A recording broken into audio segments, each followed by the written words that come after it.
دوستو یاد رکھنا، تگڑا اور مضبوط جوان پتہ کون ہوتا ہے؟ جس کی نظریں پوری طرح اس کے کنٹرول میں ہوں۔ یہ علامت جوانی ہے۔ جس آدمی کا پوری طرح، دو لوگ دنیا میں کبھی کوئی کارنامہ سر انجام نہیں دے سکتے، ایک جو حرام کھاتا ہو، ایک جس کی نظر ناپاک ہو۔ محمد بن قاسم جب یہاں آئے تھے نا، تو ایک دن بڑے پریشان تھے، تو ایک بزرگ کہنے لگے آپ کیوں پریشان ہیں؟ کہنے لگے راجہ دہر سے مقابلہ ہے اور ہماری فوج تو سندھ کے رستے بھی نہیں جانتی، زبان بھی نہیں جانتی، لڑیں گے کیسے؟ 2-4 دن کے بعد ان بزرگوں کی دوبارہ محمد بن قاسم سے ملاقات ہوئی تو بڑے خوش تھے۔ کہا اب آپ کیوں خوش ہیں؟ کہنے لگے وہ میرا مقابلہ نہیں کر سکتا، میں نے تحقیق کر لی ہے۔ کہا کیوں؟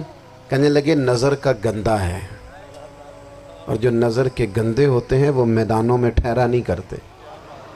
میدان کے لیے نکلنے کے لیے پاک جوانی کی ضرورت ہوتی، تطہیر مزاج ہونا ضروری ہوتا ہے، پاکیزہ افکار اور سچی اور سچی ستھری سوچوں کا ہونا ضروری ہوتا ہے۔ اس لیے فرمایا کہ میرا مقابلہ نہیں کر سکتا۔ حضرت عبداللہ ابن حذافہ کمرے میں تھے، تو وزیر کی بیٹی اندر سجی سنوری پہنچ گئی۔ جیسے ہی آپ نے اس کفر کی چال کو دیکھا تو تیمم کر کے نفل شروع کیے۔ وہ ساری رات بیٹھی رہی، رب کا بندہ ساری رات عبادت کرتا رہا۔ عبادت بڑا سہارا ہے، مصلی بڑا سہارا ہے اللہ کے بندوں۔ صبح دروازہ کھولا، وزیر نے اپنی بچی سے پوچھنا چاہتا تھا رزلٹ کیا نکلا، تو وہ کہنے لگی پیچھے ہٹ جا، اب تیرا میرا تعلق کوئی نہیں، میں نے نبی پاک کا کلمہ پڑھ لیا۔ اس نے کہا میں نے بھی زمانہ دیکھا ہے، پر یہ کیا لوگ ہیں، کستوری کے بنے ہوئے، سندل سے دھلے ہوئے، کہ میں ساری رات کمرے میں رہی اور 100 اور 1000 آدمی جس جوان کا مقابلہ نہ کر سکے، اتنا طاقتور جوان کمرے میں رہا اور اس نے نظر اٹھا کے نہ دیکھا۔ او کچا رنگ للاری والا جڑا چڑھدا تے لیندا رہندا ہے، اے عشق تیرے دا رنگ محمد چڑھیا پھر نہیں لیندا۔ میں کہا ایک دفعہ نظر اٹھا کے نہیں دیکھا، کمال ہو گئی۔ اتنے بڑے لوگ، اتنی بڑی سعادت مندی، فیروز بختی، معاملہ فہمی حد ہو گئی۔ اللہ اکبر۔ دوستو بادشاہ جب پوری طرح ہار گیا نا، اس نے کہا مار دو۔ تیل گرم کیا ایک کڑاہی میں، اور جب آپ کو اس میں ڈالنے لگے تو آپ کی آنکھوں میں آنسو آ گئے۔ بادشاہ کا خیال ہوا شاید نرم ہو گئے ہیں، کہنے لگا روئے کیوں؟ فرمانے لگے سوچتا ہوں جان ہی ایک ہے، کتنا مزہ ہے اس کی راہ میں جان دینے کا، کتنی لذت ہے اس کے نام پر مرنے میں، کتنا لطف ہے۔ جے تو چڑھیا اتے دار بھی نہیں، تے جے تو وکیا عشق بازار بھی نہیں، تے ایڈا سستا سودا پیار بھی نہیں، تے ایڈا سستا لبدا یار بھی نہیں۔ کئی جنگل گانے پیندے نہیں، کئی دوزخ لنگنے پیندے نہیں، جے وہ اس ملوں بھی مل جاوے، ایدوں سستا ہور بپار بھی نہیں۔ تے کچھ سمجھ نہ آوے لوکانوں وہ کادے نال شہید کرے، ڈٹھی یار دے ہاتھ تلوار بھی نہیں، پر او دا خالی جاندہ وار بھی نہیں۔ کہنے لگے ایک جان ہے نا، تو دل کرتا ہے ہزاروں ہوتی تو ایک ایک کر کے محبوب کے نام پہ قربان کرتا، جب میرے پاس ہے ہی ایک، کروں کیا؟ حضرت عبداللہ ابن حذافہ رضی اللہ تعالیٰ عنہ جب روئے اور بادشاہ نے یہ بات سنی، تو بادشاہ اٹھ کے کھڑا ہو گیا، سارے وزیروں مشیروں کو کہنے لگا تم نے کہا تھا نا بندہ ضائع کرنے والا نہیں، یہ بھی ضائع کرنے والا نہیں۔ کہنے لگا میرا ماتھا چومو، تم جیسے لوگوں کو قتل نہیں کرنا چاہیے، آزاد کرنا چاہیے۔ عزیز اپنی زندگی سے نا یہ بہت زیادہ ہرس، ہوس، طمع، اور یہ کسی بات کی بھی ہو، ہرس صرف پیسوں کی نہیں ہوتی ہے، شہرت کی بھی ہوتی ہے، یہ بیماری انسان کو اقتدار کی بھی ہوتی ہے، تعریف کی بھی بیماری ہوتی ہے، یہ سارے نقص ہوتے ہیں لوگوں کو، اور معاذ اللہ بعض جبوں کبوں کے اندر بھی ہوتے ہیں، وہاں بھی پنپتے ہیں۔ اپنی زندگی جب تک اس سادگی میں نہیں لاؤ گے جو رسول پاک نے عطا فرمائی ہے، جب لوگ آسانیوں میں پوری طرح الجھ گئے تو پھر وہ دور ہوئے اور کفر چڑھ گیا۔ دوسری بات، اللہ کے محبوب صلی اللہ تعالی علیہ وسلم کی محبت ہم سے تقاضا کرتی ہے کہ ہم اس مشن کے لیے کام کریں جس مشن کے لیے رسول پاک نے کام فرمایا ہے۔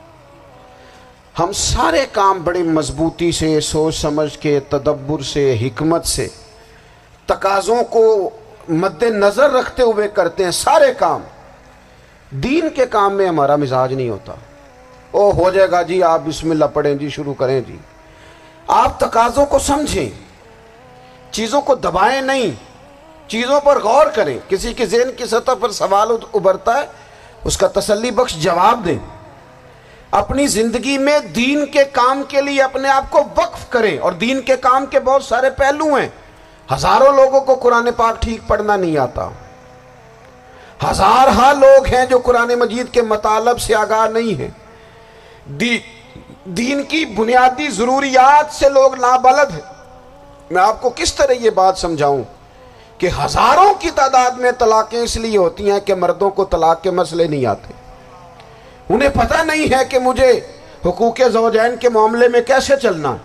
ڈھیر سارے گھروں میں تباہی اس لیے ہے کہ تربیت اولاد کا دینی منہج ہمیں نہیں پتا۔ اپنا حصہ ملائیں دین کے کام میں۔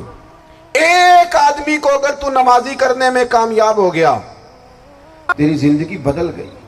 وہ دین بیزار لوگ جو ہمارے بیچ بیٹھ کے ہماری نوجوان نسل کو پگڑی اور داڑھی کا نام لے کے بنیادی طور پر دین سے دور کرتے، ایسے نوجوانوں کو دین کا پیغام محبت دے کر دین کے قریب کرنا ہماری ڈیوٹیوں کا حصہ ہے۔ ہمیں ذمہ داری کا احساس کرنا پڑے گا، ہمیں یہ خاص قدم اٹھانا پڑے گا، توجہ دینی پڑے گی۔ مساجد، مدارس، میں آپ سے عرض کروں، اتنی ڈٹ کے مخالفت ہوتی ہے نا مدرسوں کی، اتنی ڈٹ کے۔ میں ادارہ چلاتا ہوں، اس کے چلانے میں جو مشکلات ہیں وہ تو ہم بتا نہیں سکتے آپ کو، اس لیے کہ میری قوم، میرا اس قوم سے تعلق ہے جو نعت خواں امیر کرنا چاہتی ہے، مدرسے نہیں۔ ہاں، نقیب خطیب پیدا کرنا چاہتی ہے، شعر و شاعری کی زندگی کو پروان چڑھانا چاہتی ہے۔ فقط ہمارا ان لوگوں سے تعلق ہے جو لاکھوں کروڑوں روپیہ محافل پہ لگائیں گے، اور قاری صاحب بیچارے اگر مسجد کا کوئی ہونے والا کام کسی وقت بتا دیں گے تو وہ بڑی مشکل آ جائے گی ان کے لیے۔ یہ کیسے ہو سکتا ہے، آپ نے یہ ڈیوٹی بتا دی۔ مدارس، اور جتنا اہم رول دین کو پھیلانے میں مدارس اسلامیہ کا ہے، اتنی زبردست، لوگوں کا خیال ہوتا ہے میری طرح کے لوگ شاید کام کرتے ہیں، ڈیوٹی کرتے ہیں۔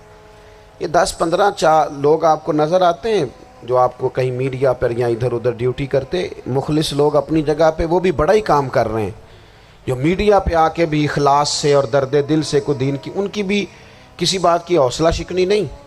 لیکن ہزارہا اساتذہ جو مدارس میں بیٹھ کے پڑھاتے ہیں، جنہوں نے وہ سارے لوگ تیار، آپ سمجھ نہیں سکتے کتنا بڑا کام۔ حفظ کا استاد جو ہوتا ہے نا، اس کی ڈیوٹی 24 گھنٹے ہوتی ہے، فجر سے پہلے، اور اس نے بچوں کو اٹھانا۔ تنخواہ تو ہم انہیں دینا نہیں نہ چاہتے جی، تنخواہ نہیں دے دی انہوں نے، ہمیں مولوی امیر نہ ہو جانا۔ مولوی نو تے سوٹ بھی 27ویں والی رات دے ہے تاکہ کدھر سوان کے عید والے دن پا نہ لوے، چونکہ 27ویں تو بات تے درزی پھڑتا ہی کوئی نہیں، کیوں حضرت؟ ایسے ہی ہے نا، اس وقت تو نہیں نہ لیتا۔ تو ہم چاہتے ہیں مولوی ہماری مرضی کے ہماری طرح کا سوٹ نہ پہن لے۔ مدارس کی مضبوطی، آپ یہ دیکھ لیں، یہ صلاح الدین ایوبی کا تعلق بھلا کس چیز سے تھا؟